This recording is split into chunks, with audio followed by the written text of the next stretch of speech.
step into a world where once ordinary homes become gateways to the extraordinary. In today's episode, we uncover a slew of unsettling tales of haunted houses straight from the mouths of realtors and real estate agents who dared to blindly cross the threshold of these hair-raising homes.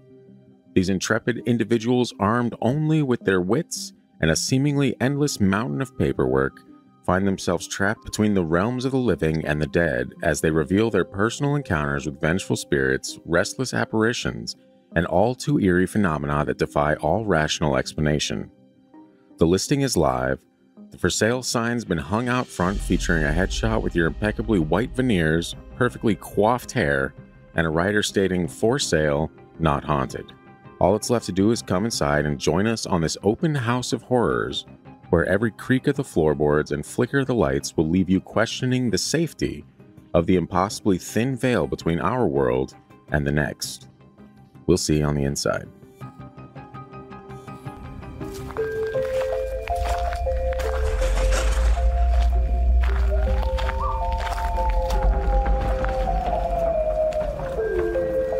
You are now entering the realm of the freaky deaky. An unsuspecting stop at the crossroads of fantasy and reality, where the frayed edges of make-believe seep into this cookie-cutter white picket world you've been led to believe is far from extraordinary. What you're about to hear are true stories. Alleged true stories. Christian, just... okay? Tales of the strange and inexplicable thought only to exist in film and folklore. Although difficult to accept, we do not know everything about this reality. About time or space, what lies beneath the ocean's depths. And try though we might, the unchanging truth remains. There are some things we legitimately cannot explain logically. Is it legal to have an open house of horrors? Maybe on the outskirts of Vegas? That's an open house of horrors. I said horrors. Now you're saying horrors, but in Vegas, that would be an open house of horrors. Would it? Yeah. That's why everybody says... That's why it would be illegal, because that is what's called a brothel. What happens in Vegas stays in Vegas. Not according to me. Welcome back to the Freaky Deaky. I like playing marshmallows. Weird, because the first line is welcome back to the Freaky Deaky, and then you talk about marshmallows.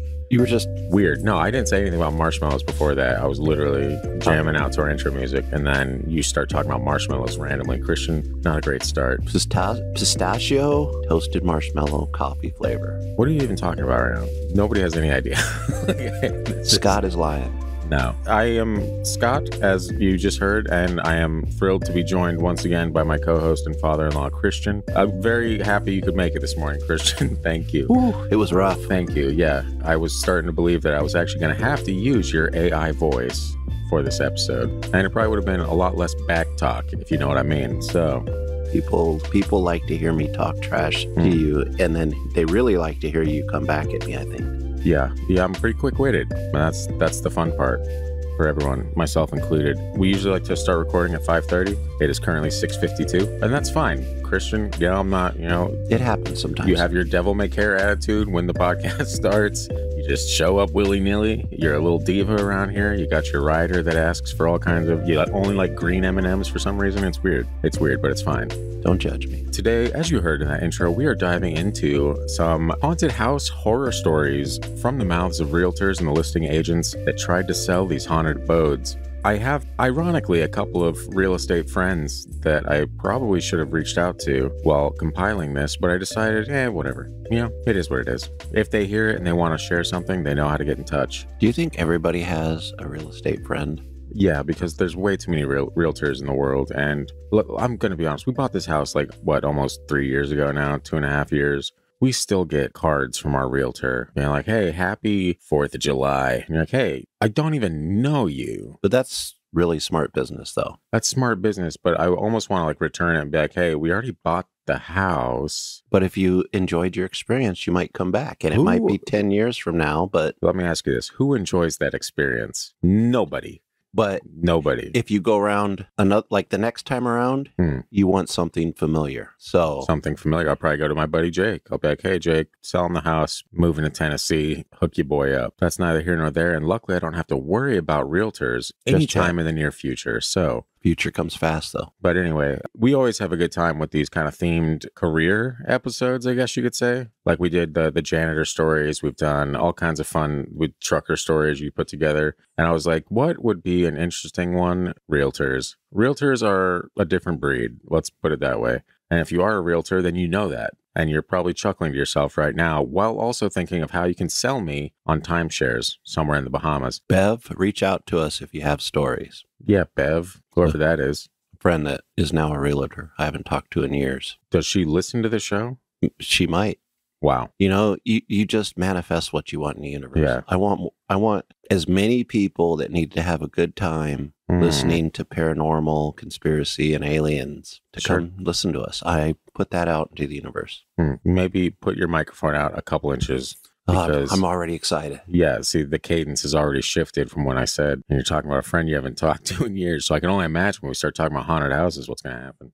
Speaking of, if you're new to the show, welcome. Hello. Find us on social media at FreakyDeakyPod on Instagram, Facebook, YouTube, and I guess fucking Threads now, if that's a thing that you want to do. Don't expect us to post too much. I might just make fun of Christian on Threads. That'll be all of our threads, just making fun of Christian. It's not like you get enough of that. Yeah, literally, there can never be enough. And also at TFT Paranormal on TikTok, if that's more your speed. If you have a story that you'd like to hear shared in one of our listener story episodes, send it into the gang at thefreakydeaky.com. We always love hearing your guys' experiences. And, you know, it keeps things fresh around here, if you know what I mean. Or you can also slide into the DMs on any of the social platforms. We're here for you. With that being said, a quick shout out to all of our new listeners who have come over from the hole. We appreciate you guys checking out the show. We love those guys, and they are probably single-handedly responsible for pushing us over a couple of milestones that we've been inching our way towards. So shout out to those guys. We hope you enjoy your stay here at the Freaky Deaky. Please be sure to rate and review the show wherever you're listening. We are inching very close to 100 reviews on Spotify. It's glorious. It's glorious, and it brings a great warming sensation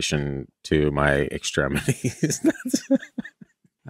It warms my heart. There, that's better. How's that? Okay. Yeah, it takes 5 seconds, especially on Spotify. There's no words or anything. Just click the 5-star review, move on with your day. If you're on Apple Podcasts and you don't really know what to say, but you really love the show, just hit the 5-star and type beans. There you go. See, here's the thing. Our listeners know that the warming the heart thing is not true with you because they listen to how you treat your father-in-law, about how you treat me badly, and your warm heart saying does not mean what you think it does. I'm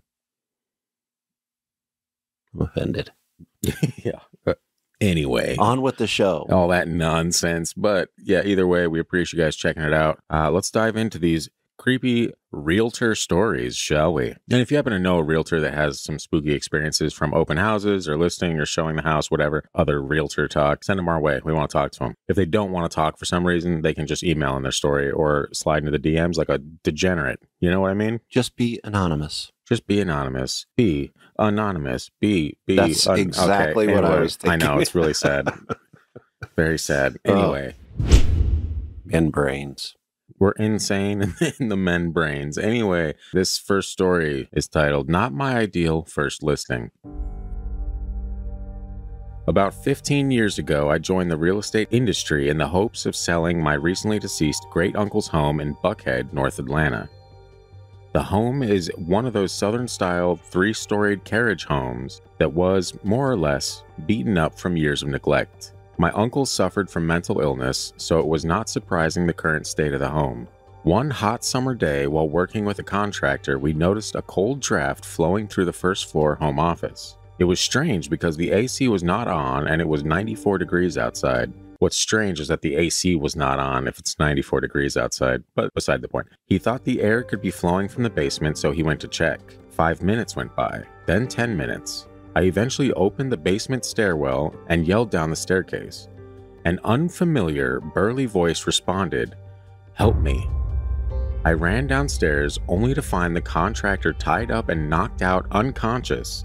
Thinking it was a home burglary, I immediately called the police. Upon waking up, the contractor had absolutely no recollection of the event or even asking for help. He was immediately rushed to the hospital where tests were inconclusive. The next day, I returned to the house with my future ex-husband as backup. We scrounged the house looking for any sign of a break-in. There was none.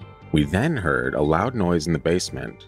We ran downstairs only to be met with a frigid, stale air that smelled like the acidic scent of mangroves. Do you know what mangroves are? It's fruit. Is it? I think so. It kind of sounds like one, but I've never seen one at the grocery store. Maybe it's just a type of plant. I don't Watch know. it be like an orange or some shit, and you're just like, huh. Well, interesting. I think that's no. Mangroves, you know what? I think it's just maybe a plant. It sounds like man armpits. That's what I thought at first, but I think it's a bush. Look, there's a pungent smell of man armpits down here. And then suddenly before our eyes, part of the basement ground literally fell through to reveal a perfectly square hole. Mangrove is a shrub or tree that grows mainly in coastal saline, just on the coast. He didn't even look that up, folks. He just went back into his memory and pulled it out. Yeah, when I was in Costa Rica, we went through mangroves. Very cool. Sorry, anyway, I derailed it. You did. Yeah, now it's over. I hope you're happy. My husband and I were shook. Just moments ago, we were in the basement and saw no hole. Now there was this 3x3 perfectly square. Dumb as he was, there's a reason why we're divorced. He stuck his hand inside and felt bone at the surface. Call the cops, honey. There's a dead body in here. Police excavated the basement and found 2 bodies. My first thought was it had to be my uncle. Since 18 years old, he had owned the home after his parents died in 1944. However, examiners determined the bodies would have been killed by, quote, excruciating torture to the genitals region and blunt force trauma to the head. Around that date. At that time, my uncle was overseas fighting the Nazis and didn't return back from Paris until 1947. To this day, we have no idea why parts of the house were so frigid, who was screaming for help, or if my uncle was the murderer. It's left my entire family in the dark, and worst of all, the foundation was destroyed. We ended up knocking down the house and selling the property. Not exactly the way you think your first listing will go, if you ask me. Damn. I know, it's pretty crazy. That is pretty nutso, but also a riveting story. Can you imagine that? I'm going to get into the real estate biz, and I already have a house to sell, and then the contractor is tied up in the basement with no recollection of how it happened. Part of the foundation just falls, leaving this 3x3 square hole. And then you find skeletons, and it reeks of mangroves, which we know what they are now. Which, according to what they are, is a shrubbery. But actually shouldn't be in Buckhead, Atlanta. Well, maybe the guy just reeked of mangroves. Who could say? Or maybe he's examined a few mangroves of his own, if you know what I mean. Maybe the people that were dead came from an area of mangroves. And the spirit was like, this is how they'll know us. They'll know to only search coastal regions with weird, pungent, acidic. I mean, after watching the factual movie Beetlejuice, wow, here we go. I mean, we kind of get the idea that sometimes some ghosts have trouble communicating. So that is true. Maybe this one's just trying everything they could, and your spiritual presence exudes the scent of where you lived most of your life. So if you live near a trash heap, you know what kind of ghost you're going to get? Raccoons. Ooh, trash pandas. Trash panda ghost would be the best. True, with their tiny hands. Yeah. Ooh, that'd be creepy. Setting on your shoulder while you sleep at night. Yeah. Grabbing potato chips out of your hand. You know what we'd think? We'd think it's a baby ghost. Yeah, it has to be. The house I lived in Vegas before, 2 houses before I moved here. I moved like 6 times in 1 year because I kept having really shitty living situations. The house that had the footsteps and when I was down smoking in the garage, like there'd be footsteps upstairs. That house had what looked like baby footprints on the wall, or handprints. I can't remember which, but like just there's like a few sets that were like, I don't know. It was just uneasy where I kept staring at it. I'm like, is that handprints, footprints? What the hell is that? And it was never resolved. So how do you like that story? Yeah. Yeah. More of those, Scott. Unsolved mysteries, please reach out. Anyway. In touch, Faith. Okay. This next story comes to us from Casper Pearl. It's called Footsteps and Slamming Drawers, otherwise known as the Potty Break. This happened back in September. I still remember it very vividly. I met my clients at this odd 1,700 square foot Cape Cod built in the 40s in a more industrial part of Columbus. By odd, I mean the layout was very maze-like. We entered through the back, and the rooms felt very confined. As we approached the front of the home, there were less windows, mainly because the front porch had been enclosed and turned into another room. As we looped around the front, there was an odd bathroom with a platform tub, a shower head poking through the ceiling drywall, and a dingy toilet and porcelain vanity cramped together. It was painted pea yellow, and the placement of the bathroom was right under the stairs. It's important to note that the light switch for the bathroom was located outside near the landing leading to the second floor. I remember heading up to the finished Cape Cod level, and it was segmented into 2 rooms, the furthest being a bedroom with an absurd amount of built-in storage. I mean, every wall was covered in drawers, and all the windows were enclosed with thick, custom shutters made of old wood. Felt like we spent a good 10 minutes up there. It was pretty big, maybe 300 square feet bigger than most cods. Anyway, I walked my clients out the back, shook their hands, and told them I was going to lock up. I actually had to use the bathrooms, so as I crept through the home, I got this weird feeling. At the time, I'm sure it was due to lack of light as I proceeded into the home alone. I looped around to the bathroom, fumbled with the placement of the light, then before I could go, I heard creaks upstairs, followed by drawers suddenly opening and shutting, and not lightly or faintly. These things were banging shut. I heard footsteps starting to ramp up as I dashed out of the home. For some ridiculous reason, I got outside, slammed the door shut, and struggled to dig the keys out of my pocket. Of course, there were about 4 keys on the chain, but I remembered the right one, barely got the damn thing in straight, and I'm sure at this point my imagination was toying with me, but it felt like something was barreling toward me. I was in my car in no time, parked across the street, just staring at the home at the second level, looking through those black windows because of the thick shutters. I wasn't quite sure what the hell had happened, and luckily my clients didn't ever mention the home again. Not because they felt any weird presence, but because they were the fraction of buyers who drop off the face of the earth. I just drove by earlier this week, and that home, especially since it's situated on the corner lot of a busy street, freaks me the hell out. I checked, and someone bought it for $30,000 less than it was listed, originally $130,000. I do wonder if they've had any abnormal activity since moving in. First off, Columbus houses are cheap. I don't know when that price is. I know, yeah, it was just 1960, 130,000 and 30,000 knocked off that. You're buying a house, haunted, guaranteed for $100,000 still, though. Which is way under market value these days because haunted houses are a thing. They're in, folks. It's time. People want to buy haunted houses. Oh, yeah. Who doesn't? Who doesn't like the idea of living in a home that you're constantly greeted with otherworldly guests? By people, I mean like TikTokers and YouTubers. Going to buy a haunted house to make money off of it on one video. True. Yeah, I was talking to you yesterday that China sent me a listing for at Knoxville home. She's like, I found my dream house, and she sent it to me, and I was looking through it, and I was like, 100% guarantee this place is haunted.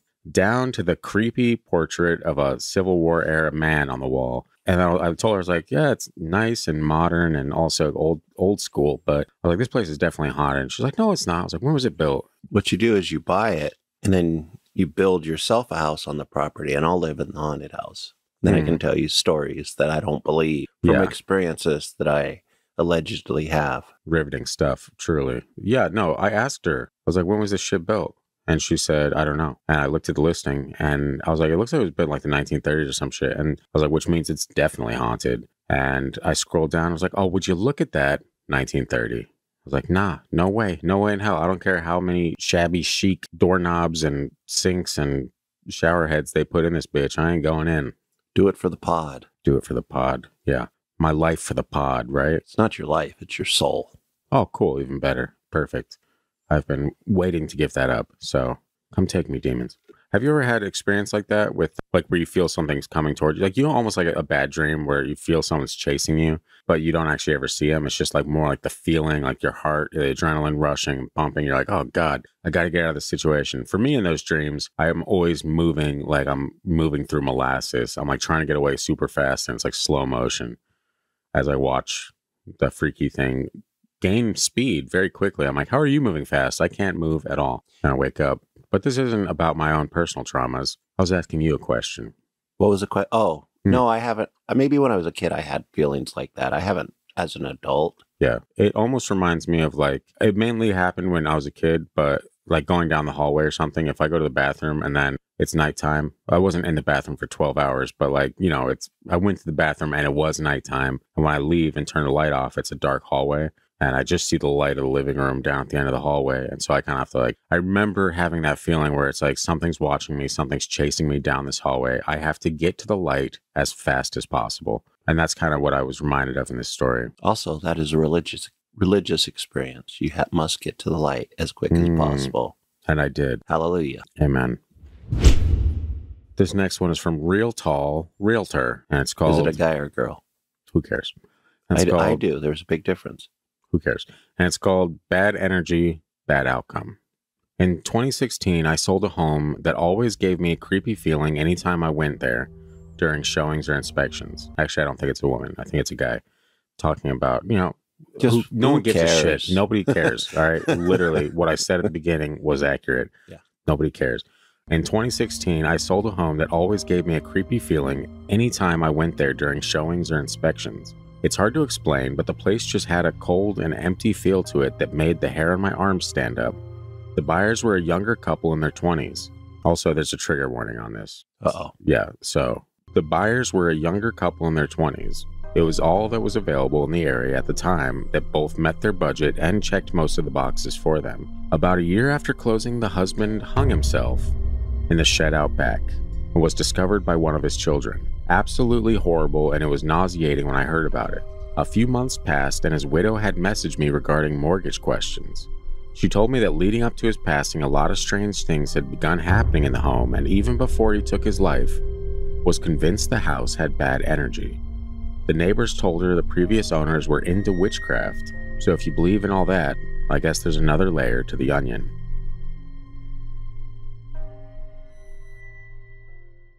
Into witchcraft. That's kind of vague. That is vague, but it is a fairly common theme with, if you find out like the old owners of a house were into witchcraft or like had like a little altar or something in their closet that they were sacrificing goats or chickens to, the deities around them, there tends to be bad energy in that place. Is there, or is that just what we say?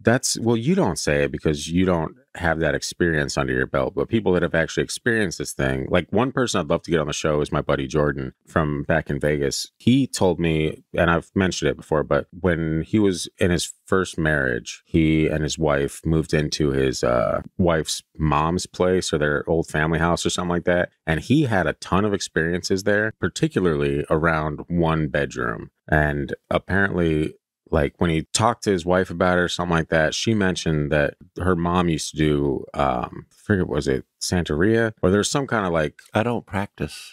I know, yeah, and I don't have a crystal ball, but did some kind of witchcraft in the closet and like would use the closet area in that bedroom for the rituals and for like setting up the altar and whatnot. And he said that's where all the like shit was kind of concentrated. Like it would come out of that room, but most of the bad things happened in that room. And this is someone that said he was playing like PlayStation and something grabbed the controller and threw it so hard that it stuck in a wall. Said he was sitting on his bed, saw handprints like descend into the mattress. First off, who hasn't had a blackout experience and found that their controller was across the room and had been sent there violently? Well, a lot of people don't take video games to that extreme. So, you know, I would have said that earlier on in my lifetime, but now video games are such a big part of life for so many people.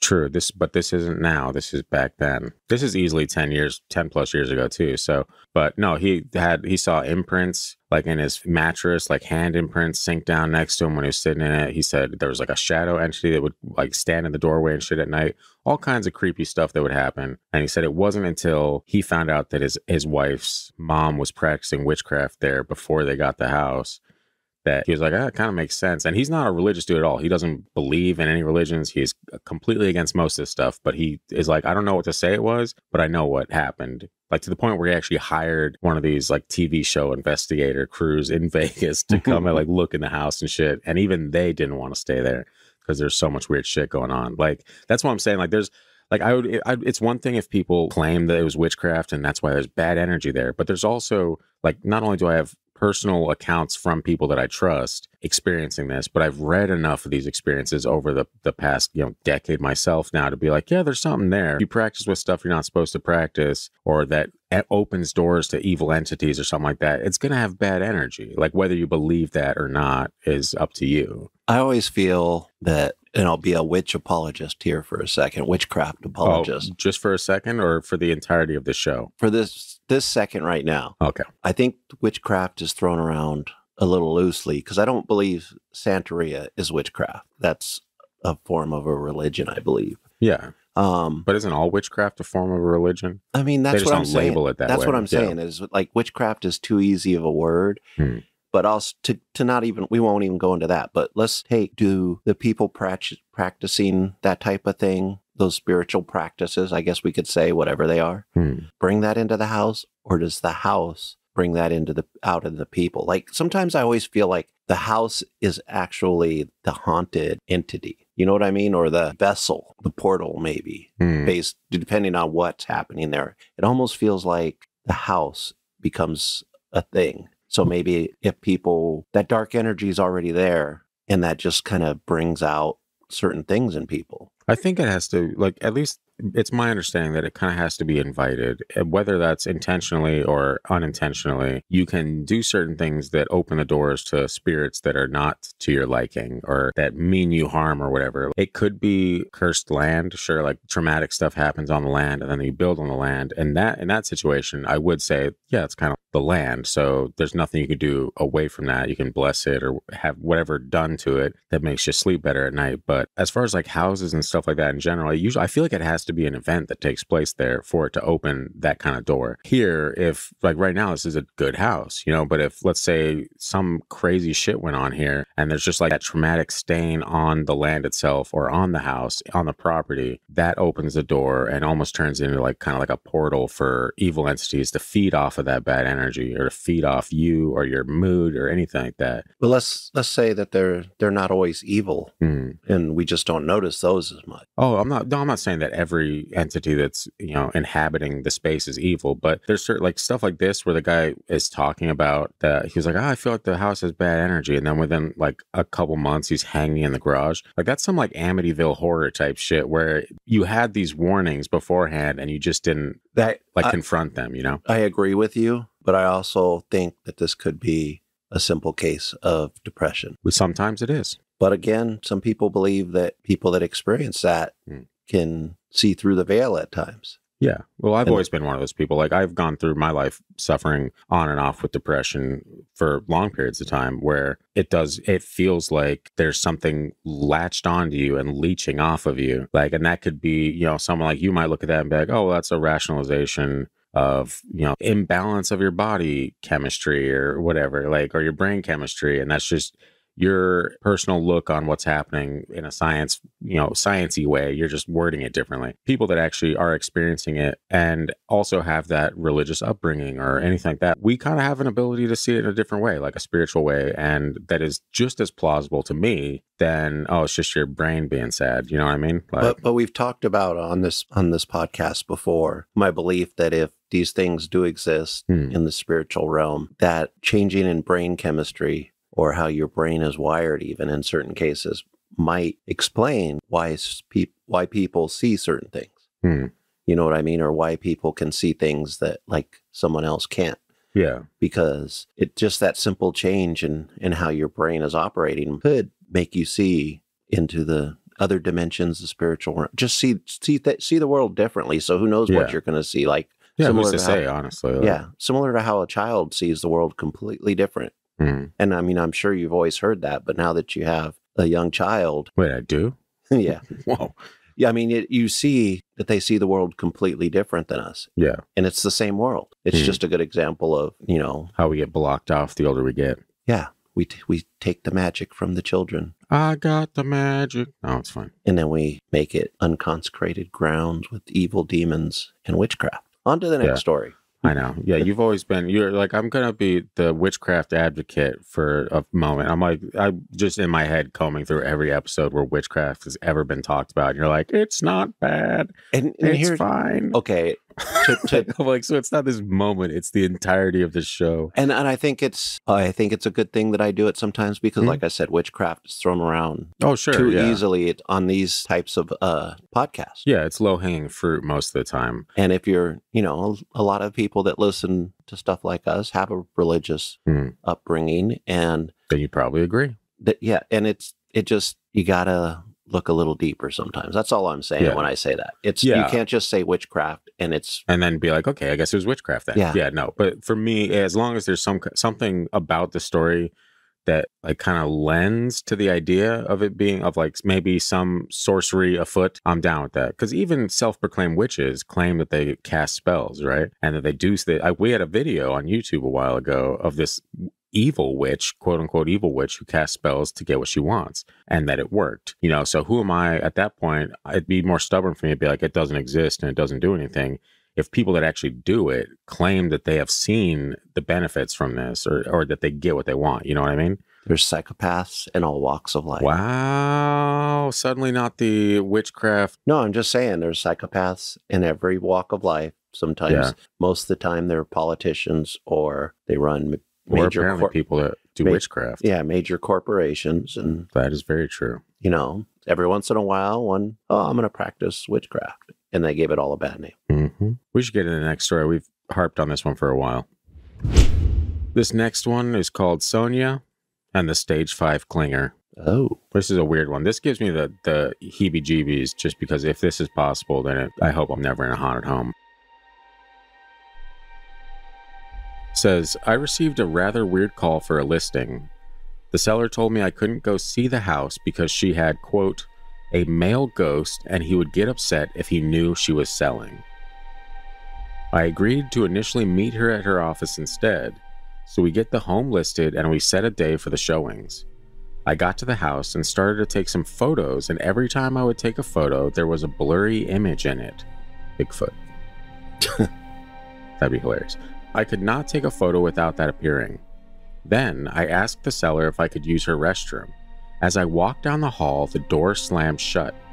About 5 minutes later, the open house began shaking. Cabinets were opening and closing, and you could hear a ghastly cry. There was a rocking chair in one of the rooms, and it was rocking like crazy. Next thing I know, the seller begins whispering to the ghost, saying something like, "You can come with us, please don't be upset. We just need a larger home, it's not about you." The entire open house debacle lasted a whole 30 minutes. The ghost eventually calmed down, but the owner didn't think it was a good idea for any more people to go inside the home. Let's just say I didn't end up selling her home. That's crazy. Also endearing. The ghost is like, no, don't leave me. That's like hella clingy for a ghost, my friend. I mean, maybe that's all the ghost is known, is that family. I don't think so, because the ghost at one point had a life, perhaps. Yeah, but in theory, sure. But sometimes also going back to Beetlejuice. Wow. What a great way to bring Beetlejuice into the episode twice. I got to admit, though, one of the good things about Beetlejuice back in the day was just the way we all kind of looked at death in a humorous way after watching it. But they were really clueless at first. Yeah. And they didn't know what was going on. And when they did, they became really attached to part of that family. Yeah. Not to spoil it. So maybe they I don't know, like 30 years later, 4 years later. I don't know how old that movie is. You've had some time to watch it at this point. Yeah. So, it's possible. Why wouldn't a ghost become attached to a certain family? Yeah. I mean, unless it got just really fond of freaking them the hell out constantly. And it's like, no, this can't be. I mean, this ghost sounds pretty understandable. Like they're losing their family and is upset and doesn't want them to sell. Ghost therapy. It makes sense. Yeah. Coming this fall to Discovery Plus. Oh my gosh. You probably just... Within 2 years, we'll probably see that. I don't know, be some weird tattooed guy with nose rings walking into a home with a Bible. Yeah. Like, I'm here to save you, friend. This is Brother Jesus. Yeah.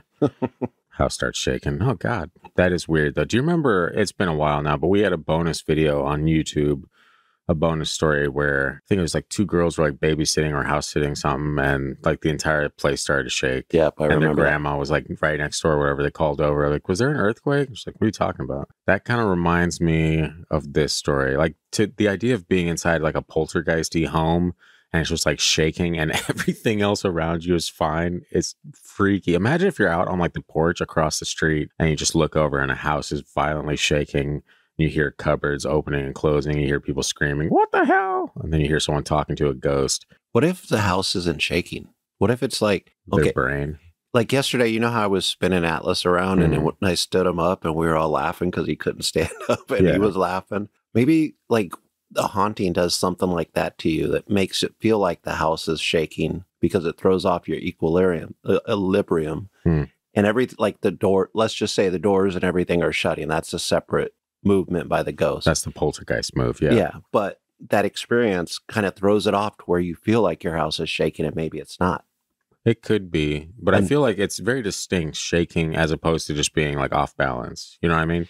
But it could just be how... Unless you're feeling the vibration of the drawers slamming as well, and that's making you think that it's shaking. Well, also, though, when you're terrified, you perceive things a lot differently. So maybe that's just part of the terrifying part of it, is you're going to interpret things in a way that makes sense to you in times of emergency.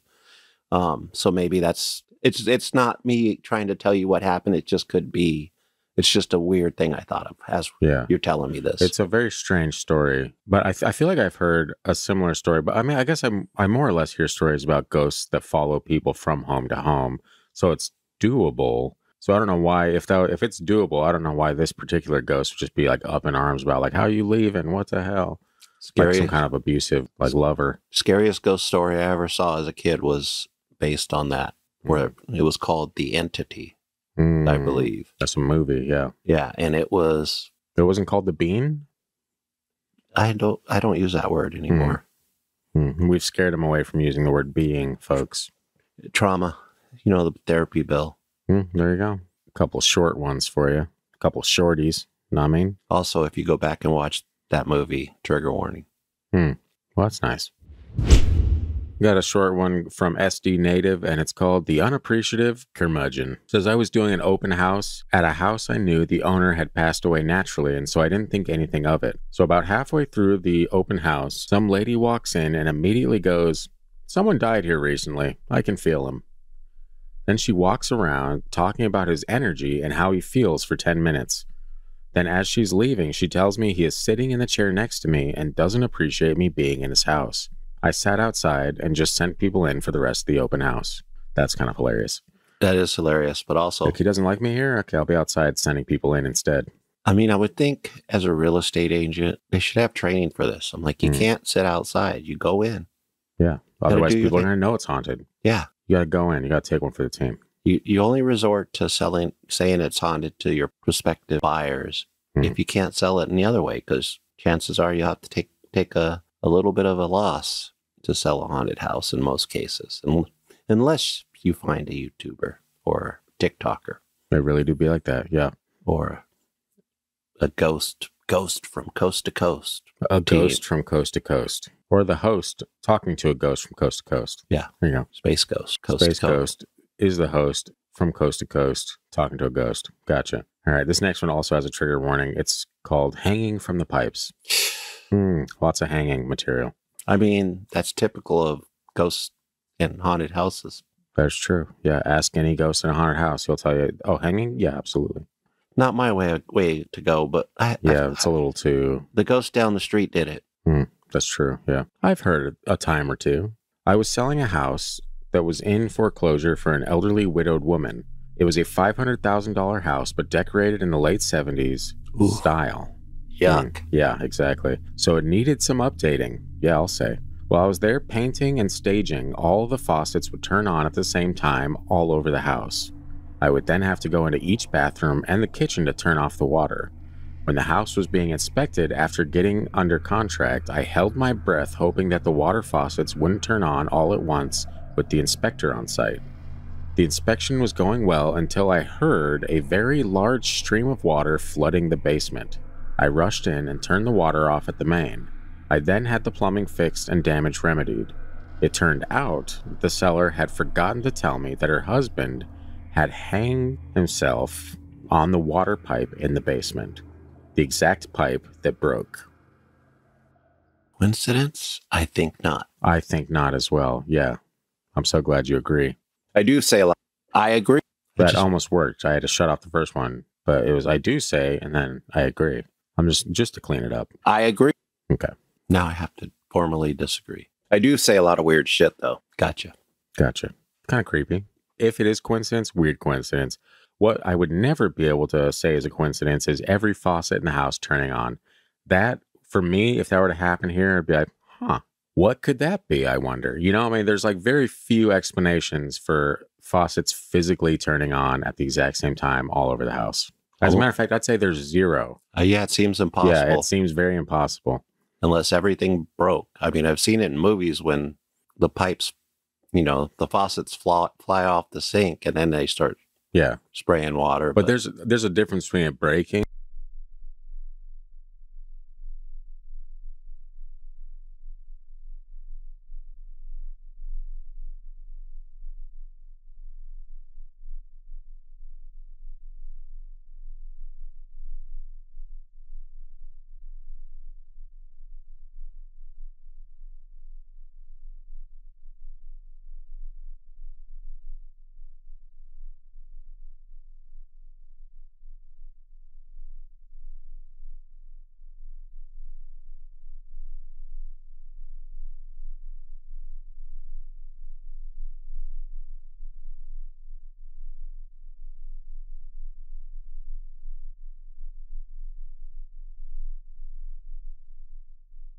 Called No ORBinary Story. Ooh.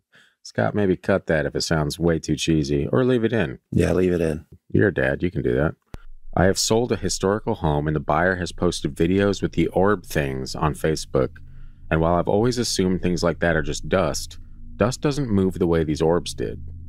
They circled her child and zoomed off camera in different directions and came back. When I commented about the movement of the orb, she texted me, quote, "My house is haunted as fuck." Can you imagine being a realtor and getting one of your clients just texting you that? You'd be like, oopsie, like, I don't know how to respond to this. Say, you're welcome. No. She's told me she's watched as her hung clothes in her closet were moved across the rod. She's a retired Navy chief and not the drama mama type, so I believe her. It's just weird to know she's experienced things like that so often. She says she's never had a bad feeling about it. I told her to sage the hell out of it. Weird. Yeah, I'm not really an orb guy for the most part, because a lot of times, I'm going to say it, 9.99 times out of 10, it's dust. Anytime you go into a basement and you take a picture, guess what? You're going to get dust. Yeah. It's a guarantee. Yeah, and the light just does weird things, and cameras catch a lot of weird things sometimes. Yeah. I have seen a few orb like videos where it is a little more curious, where it does look like the movement is a little more, you're like, huh, but that could just as easily be a small bug. Who's to say? If you have your flashlight on, these things get illuminated to high hell. So, that's why I'm like, orb stories are usually the bottom of the barrel for me. I'm not one of these guys. It's like, look at all these orbs. Can't you see all the ghosts in here? Because quite frankly, no, I cannot. A different kind of orb, but a scary movie that used to kind of have was real. I probably wouldn't like it now, but had an orb in it. Phantasm. It's like a cult classic now, I think, but it's like the name sounds familiar. I think it's a 70s or 80s movie that was kind of terrifying. It sounds like it would be a 70s or 80s movie that's kind of terrifying. Yeah, it had this ball that would fly through, like a metal orb that would fly through. I think it was a mortuary or something, funeral home. Well, there you go. And drill holes in people's heads. Wow. And that sounds phantasmic. Yeah, and the Undertaker was scary as hell. The wrestler? Different. The where the wrestler probably got the Overtaker. Gotcha. The Undertaker. Yeah. Anyway, this next one is called Get Out, and it's from Outrageous Board 6284. I tell stories about it all the time. Over the years, I've seen orbs moving and floating, both fast and slow ones. I thought you didn't like orbs. I don't, but this person is sharing a small bit that has to mention orbs. Had tools moved around in a house we rehabbed. Had a light fixture that the glass globe would fall out of every time I left the house. After 3 glass globes, I finally bought a plastic one. Fix that ghost, break that. Of course, have had doors slammed, heard creaks and footsteps, felt watched, and the number one freaky thing, in one of my listings of an old house, I was told to get out by a very low, growling voice. Each time I would go in alone, I would announce, "Hey, realtor here, just dropping off some papers. I'm not staying. Thank you." When I mentioned it to the seller's girlfriend, she said, "Oh, he talked to you? Yeah, thanks for the heads up." That's funny. Talking to you. get out is not necessarily That's a talking conversation. at you. Yeah. It's not like, hey, can we discuss your presence here? No. Yeah. It was like, he didn't talk to me. He just ordered me about. That is true. And in a low, growly voice, who's going to be like, you know what, actually, I'm going to put my foot down. No. The patriarchy. It's before you get thrown out. Yeah, the patriarchy. That's what it is, Christian. We're going to bring that to the ghost realm. Classic. You would. You would absolutely bring that to the ghost realm. Well, I mean, you got to imagine most ghosts that are annoying sound like guys. Yeah, Old it guys. must be. Old guys. Wow. Get off my lawn. Don't sell my house or I'll cry. Make me a sandwich and other misogynistic phrases, right, Christian? Yeah, bring me a beer, kid. Never any creepy women ghosts, right, Christian? There's probably a couple. A couple? No, evil voices tend to be deep and most of the female ghosts tend to wear white, and that's very virginal. So they got to be nice ghosts. Yeah, they're trying to prime you to get in there. Get in there. No. It's all a trope. Another one. Anyway, I got a couple bonus stories before we close it out. So here's a true story that helps to illustrate the impact of stigmatized property. While at work one day, I received a phone call and quickly recognized the caller as a client I had assisted with a home purchase months earlier. Listening further, I detected serious concern in his voice. Wow. What are you, some kind of detective? If you talk on the phone a lot, you learn to read people. You can detect things, yeah. Yes. As the client talked, I listened while automatically running through a brief mental checklist of his closed transaction. Paperwork completed correctly? Check. Home inspection performed? Check. All inspection issues addressed or negotiated? Check. Building permits researched? Check. Insurance, title report, loan, and closing documents taken care of? Check. I run through a few more items in my mind, then hear him say the word ghost. Backstory: after looking at many homes, this buyer and his wife ended up making an offer on a house that had some, quote, back and forth on the price, but it was ultimately accepted. Looking back at the transaction, there was never any indication to suggest this would be anything but a normal home purchase, and everything was normal.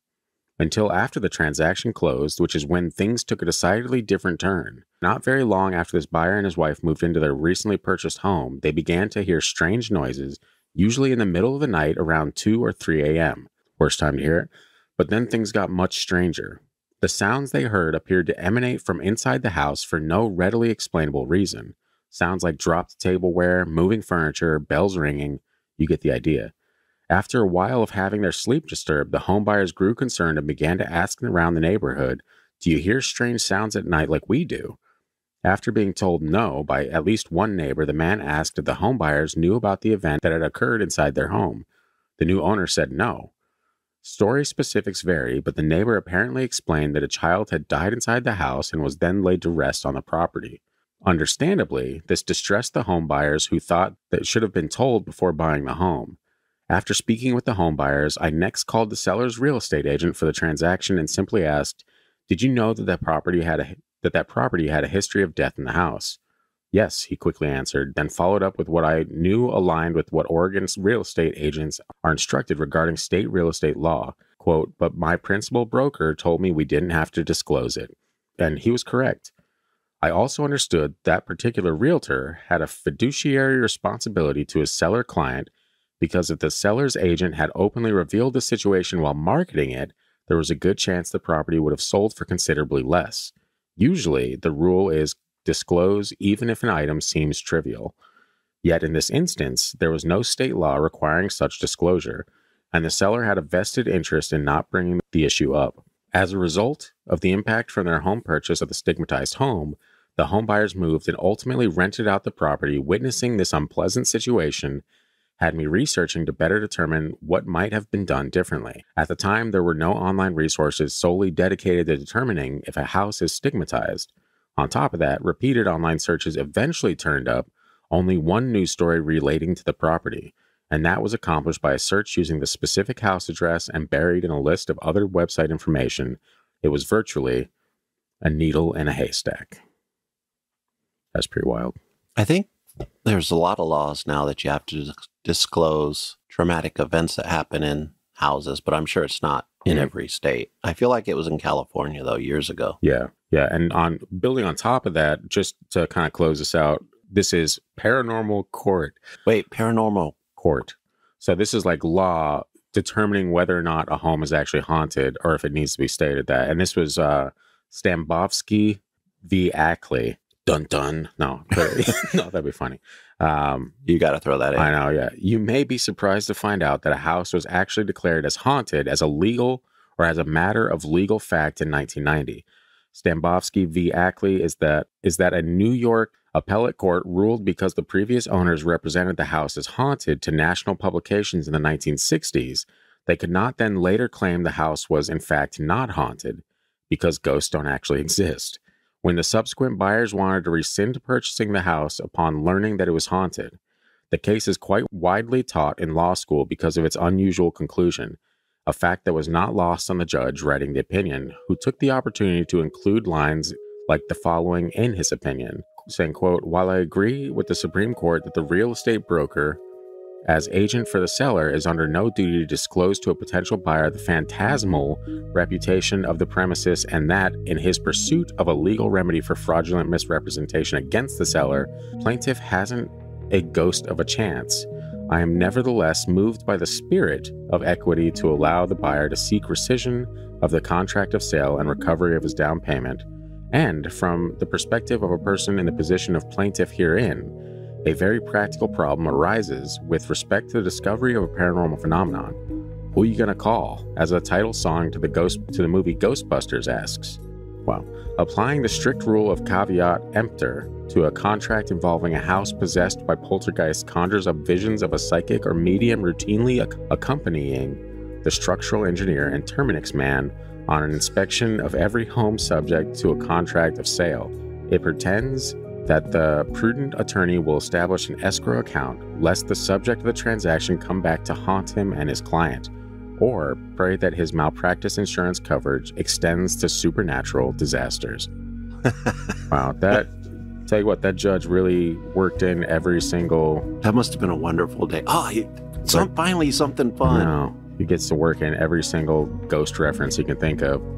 That's hilarious. He's famous at the country club for telling that story. I know. Let me tell you what I wrote in my decision. You like ghosts, Sonny? No, that's hilarious. But yeah, I did find it kind of funny that there was an actual court case about whether or not this place was haunted or if they could rescind that contract because it was allegedly haunted. That's why I think they kind of took the road of dramatic events like murders and stuff like that, because courts can't really make decisions based on ghosts, in my opinion. They really do be like that, yeah. It just opens a whole new can of worms with demon faces.